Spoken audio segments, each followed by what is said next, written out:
तो दोस्तों, मुंबई इंडियंस ने रोहित शर्मा को कैप्टन से हटा दिया है और अब उसकी जगह पे हार्दिक पांड्या को कैप्टन बनाया गया है।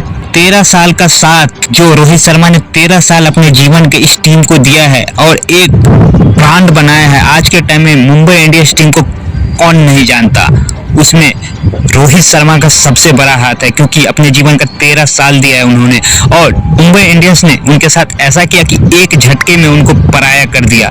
इससे रोहित शर्मा तो दुखी है ही और साथ में उनके फैंस सबसे ज्यादा दुखी है और इसका असर अब दिख रहा है, क्योंकि मुंबई इंडियंस टीम को बहुत बड़ा झटका लगा है और बहुत पछतावा भी हो रहा होगा, क्योंकि रोहित शर्मा के फैंस ने सिर्फ एक रात में, जी हाँ दोस्तों, सिर्फ एक रात में 12 लाख लोगों ने अनफॉलो कर दिया इंस्टाग्राम पे।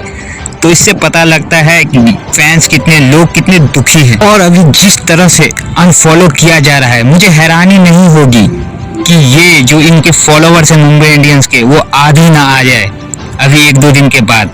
तो क्या लगता है दोस्तों, ये जो मुंबई इंडियंस ने रोहित शर्मा के साथ किया है, यह गलत किया है या सही किया है? आप लोगों को क्या लगता है?